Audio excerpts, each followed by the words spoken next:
এই সেই নদী আত্রেই, যাকে ঘিরে এই এলাকার মানুষ বেঁচে থাকতে চায়, যাকে ঘিরে বালুরঘাট স্বপ্ন দেখে। যৌবন থেকে বার্ধক্য সমস্তটাই বালুরঘাটের মানুষ এই আত্রেইর বুকেই কাটাতে চায়।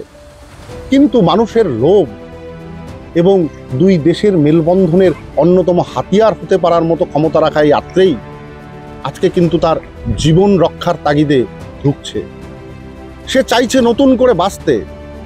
আত্রেই বাঁচতে পারবে কিনা, এই গোটা জেলার এই লোকসভা আসনের মুখা শিল্প, গঙ্গারামপুরের দই, তাঁত শিল্প, তারা বাঁচতে পারবে কিনা, নাকি শুধুমাত্র ভোটের ইস্যু আলোচনার খবরের শিরোনাম হয়েই থাকবে, সেটা খুঁজতে আজ আমরা উত্তরবঙ্গ সংবাদের মোটর সাইকেল ডায়েরির দ্বাদশ পর্বে চষে ফেলব বালুরঘাটের মাটি।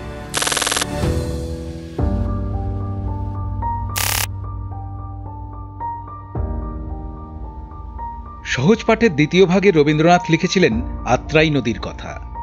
বালুরঘাটের প্রাণ বলা হয় আত্রেইকে, যেই আত্রেইকে ঘিরে পাক খায় বালুরঘাটের স্বপ্ন, বালুরঘাটের আবেগ। বাংলাদেশ থেকে এই নদী বালুরঘাটে ঢুকে 58 কিলোমিটার ঘুরে ফের বাংলাদেশে প্রবেশ করেছে। কিন্তু বাংলাদেশের কুমারগঞ্জের কাছে রাবার ড্যাম তৈরি হওয়ার ফলে জলের তীব্র সংকট দেখা দিয়েছে নদীর বালুরঘাটের অংশে। এরই পাল্টা বাংলাদেশে ঢোকার 8 কিলোমিটার আগে লো ড্যাম বানিয়েছে রাজ্য সরকার। তাতে কিছুটা অংশে জল ধরে রাখা গেলেও বাকি অংশে চরম জলকষ্ট দেখা দিয়েছে। চকভবানী থেকে ডাঙ্গি পর্যন্ত এলাকায় পাম্প বসিয়েও জল মেলে না। যে অংশে জল রয়েছে সেখানে নৌকো চালিয়ে দিনে বড়জোর 100 থেকে 150 টাকা রোজগার হয় বলে জানালেন মাঝি অজিত হালদার। জানালেন তাও ভোট তারা দেবেন, কারণ ভোট দিতে হয়।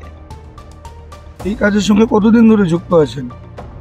এই নৌকা চালাতে হবে 30 বছর হবে। সারাদিনে ইনকাম কেমন হয়? সারাদিন ওই বলে 100-150 এরকম। সামনে তো লোকসভা ভোট। হ্যাঁ, সরকারের কাছে যারা ভোট চাইতে আসবে তাদের কাছে আপনার কোনো আবেদন বা আর্জি থাকছে? না, কোনো আর্জি নাই, না, কোনো ইস্যু নাই। না। এত হতাশা কেন?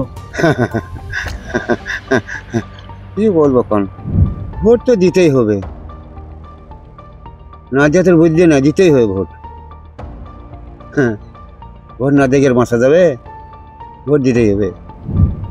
এই যে বাঁধ হয়েছে, এই যে বাঁধটা হলো, কি সুবিধা কি অসুবিধা হচ্ছে? বাঁধে আমাদের কি অসুবিধা? আমাদের কোনো অসুবিধা না। আমাদের জল এবারে জলটা বেরিয়েছে না, ওটার সুবিধা আছে, কিন্তু আমরা তো সুবিধা, কিন্তু নিচে নাই। নিচে হলে খুব অসুবিধা। কি অসুবিধা? জল নাই নিচে, টিপে জল পাচ্ছে না, টিউবওয়েলে জল পাচ্ছে না, মোটরও পাচ্ছে না। মোটরও পাচ্ছে না। কেন? বলছে জল নাই তো, এদিকে জলই তো নাই। এদিকে কোন কোন এলাকায় জল পাচ্ছে না? মনে করেন যে এই বাড়ি আপনার এই সবু থেকে ডাঙ্গি পর্যন্ত।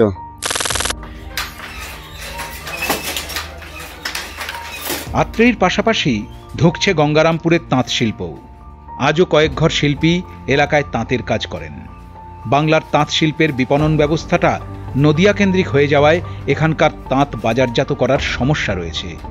ফলে অনেক শিল্পীই আজ হতাশ। রামপুরে এখন তাঁতের অবস্থা কেমন?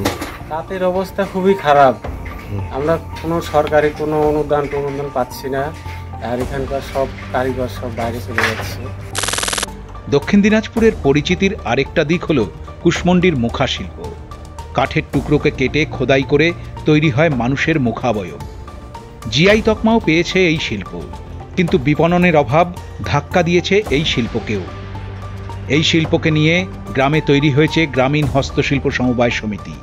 তারপরও ধুকে ধুকেই চলছে এই মুখা শিল্প। কতদিন ধরে এই শিল্পীতে আছেন? এখানে আছি যতদিন শিল্পী তৈরি হয়েছে ততদিন ধরে আসছি। কিছুদিন বাদেই লোকসভা ভোট। হ্যাঁ, এই লোকসভা ভোটকে কেমন দেখছেন আপনারা? এই তো ভোট আসে, ভোট দিতে যাই, আর কেউ খবর করেন যে শিল্পী আছে, মরছে না বাঁচে আছে, কেউ আর খবর করছে। এইভাবে দিন কাটিয়ে আর কি। জিআই তকমা পেয়েও মুখা শিল্পীরা খুব একটা এগোতে না পারলেও সেই জিআই তকমার জন্যই লড়ে যাচ্ছে গঙ্গারামপুরের দই। গরমের দিনে শেষ পাতের দইয়ের স্বাদ পেতে চান না এমন লোক খুব কমই আছেন। আর সেই দই যদি হয় গঙ্গারামপুরের, তাহলে তো কথাই নেই। এখানে সুস্বাদু দইও এখন নকলের দাপটে অস্তিত্বের সংকটে। দ্রুত জিআই ট্যাগ আদায় করা গেলে গঙ্গারামপুরের দইয়ের কৌলিন্যকে ধরে রাখা যাবে বলেই মনে করছেন কারিগররা। দইয়ের মানে গঙ্গারামপুরের দইয়ের নাম করে গোটা ওয়েস্ট বেঙ্গলে যেখানে সেখানেই সেই দইটা মানে লোকাল ওই ওখানকার লোকাল দইটাই গঙ্গারামপুরের দই হিসাবে গঙ্গারামপুরের দই নাম করে চালানো হচ্ছে। তো এবার অ্যাকচুয়াল তো গঙ্গারামপুরের দই যাচ্ছে না, গঙ্গারামপুরের দইয়ের যে টেস্ট বা রেপুটেশন সেটা ওই লোকাল দই হিসেবে যারা বিক্রি করছে তারা গঙ্গারামপুরের নামটাকে যথেষ্ট পরিমাণে খারাপ করছে, সেটা তো একটা আছে। হ্যাঁ, যার কারণের জন্য আমাদের জিআই ট্যাগটা খুবই দরকার। এই জিওগ্রাফিক্যাল আইডেন্টিফিকেশনটা হলে তাহলে আর সহজেই যারা লোকাল দই বিক্রি করছে তারা সহজে বিক্রি করতে পারবে না। এবার মানুষও খুব তাড়াতাড়ি ধরতে পেরে যাবে যে হচ্ছে এটা গঙ্গারামপুরের দই কি না। আত্রেই থেকে তাঁত শিল্প, মুখা শিল্প হয়ে গঙ্গারামপুরের দই। দক্ষিণ দিনাজপুরের পরিচিতির সঙ্গে আপাদমস্তক সম্পৃক্ত এই 4টি ক্ষেত্রই আজ সংকটের মুখে, অস্তিত্বের সংকট।